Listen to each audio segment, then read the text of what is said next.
నిజంగా ఈరోజు చాలా హ్యాపీగా అనిపిస్తుంది.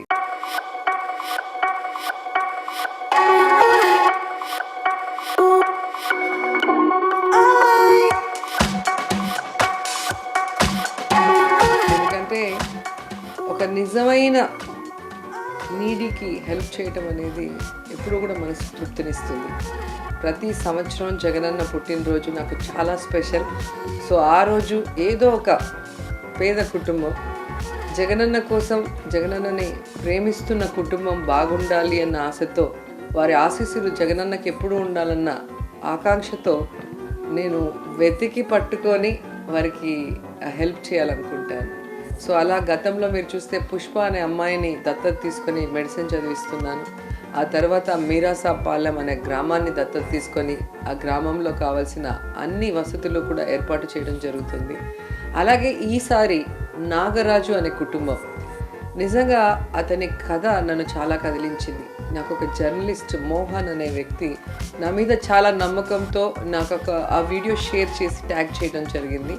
సో అది చూడగానే నాకు చాలా ఏడుపు వచ్చేసింది.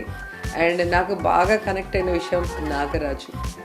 నా ఫాదర్ పేరు నాగరాజు రెడ్డి. నాకు మా నాన్న అంటే చాలా చాలా చాలా ఇష్టం. సో మా నాన్న కోసమే నేను సినిమాల్లోకి రావడం జరిగింది, నాకు ఇష్టం ఉన్నా లేకపోయినా. సో అలాంటి నా నాన్న పేరు పెట్టుకున్న ఒక వ్యక్తి నా సహాయం కోసం ఎదురు చూస్తున్నాడు అన్నప్పుడు ఖచ్చితంగా వాళ్ళకి సహాయం అందించాలి అనుకున్నా.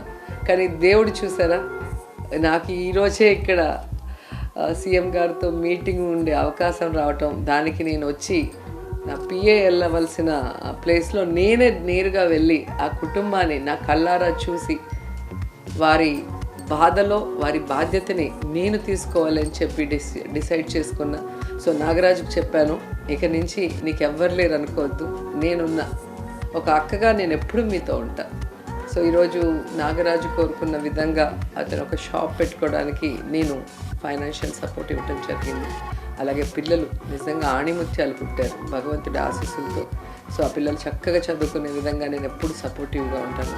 అలాగే ఆయన భార్య, అమితంగా ప్రేమించే ఆ భార్యకి ఒక కిడ్నీ రిమూవ్ చేయడం వల్ల ఈరోజు బెడ్ రిడన్గా ఉండటం అనేది అతన్ని కలిచివేస్తుంది. సో ఖచ్చితంగా ఏమాత్రం అవకాశం ఉన్నా తన ఆరోగ్యం మెరుగుపరిచి మళ్ళీ ఆ కుటుంబం మొత్తం హ్యాపీగా ఉండేలాగా నేను కృషి చేస్తాను.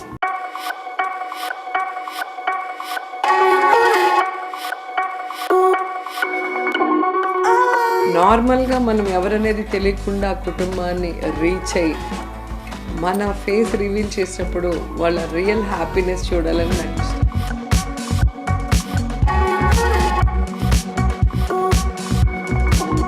ఎందుకంటే అది ఎన్ని కోట్లు పెట్టి కొనలేము, ఎన్ని కోట్లు పెట్టినా కొనలేము ఆ సంతోషాన్ని. నిజంగా అది నాకు చాలా ఇష్టం, ఆ రియల్ హ్యాపీనెస్ చూడటం అనేది. అందుకే నేను మాస్క్ పెట్టుకొని వెళ్ళా. చుట్టుపక్కల వాళ్ళంతా కూడా ఏంటి క్రిస్మస్ తాత వస్తున్నారా అన్నట్టుగా అందరు చిన్నపిల్లలు కూడా స్కూల్కి వెళ్తూ చూస్తూ ఉన్నారు. నాకు నవ్వొచ్చేసింది. నేను మాస్క్ తీస్తే వీళ్ళ పరిస్థితి ఏంటి, వీళ్ళ రియాక్షన్ ఏంటి అని అనుకుంటూనే సరే ఇప్పుడు వద్దు, వచ్చేటప్పుడు చూద్దామని లోపలికి వెళ్ళిపోయాను. అసలు నాగరాజే నేను మాస్క్ రిమూవ్ చేయగానే పాప కళ్ళ నిండా నీళ్ళు పెట్టేసుకొని హ్యాపీనెస్తో నా కళ నెరవేరింది, మిమ్మల్ని కలవాలనుకున్నాను, దేవుడు ఇలా పంపించాడు అన్నప్పుడు నిజంగా మాటల్లో ఏం చెప్పాలో అర్థం కావట్లేదు నాకు. అలాగే రివర్స్లో వచ్చేటప్పుడు నేను అక్కడ ఇడ్లీలు వేసే పెద్ద ఆవిడ లేచి అయ్యో మీరమ్మ నాకు తెలీదు అని చెప్పి ఆవిడ చాలా గౌరవంగా నమస్కారం పెట్టడము. తర్వాత ఒక ఆవిడైతే పెద్ద ఆవిడ ఫుల్ పడి నవ్వుతుంది, మీరేనా నేను ఎవరో అనుకున్నాను. అంటే వాళ్ళు ఎప్పుడు టీవీలో పేపర్లో చూసేవాళ్ళు స్ట్రైట్గా వాళ్ళకి కనిపించినప్పుడు వాళ్ళు అభిమానించే వ్యక్తిని దగ్గరగా చూడటం అనేది ప్రజలు చాలా హ్యాపీగా ఫీల్ అవుతారు. సో ఆ హ్యాపీనెస్ కూడా ఈరోజు నేను ఫీల్ చేశాను. మార్నింగ్ ఈరోజు నాకు చాలా పాజిటివ్గా స్టార్ట్ అయింది. సో ఈ బర్త్డే జగనన్న కోసం ఈ చిన్న బహుమతి. Happy birthday Jagananna. మరిన్ని వీడియోస్ కోసం ఛానల్ ని సబ్స్క్రైబ్ చేయండి, లేటెస్ట్ అప్డేట్స్ కోసం వాట్సాప్ ఛానల్ ని ఫాలో చేయండి అండ్ లింక్ డిస్క్రిప్షన్ లో ఉంది.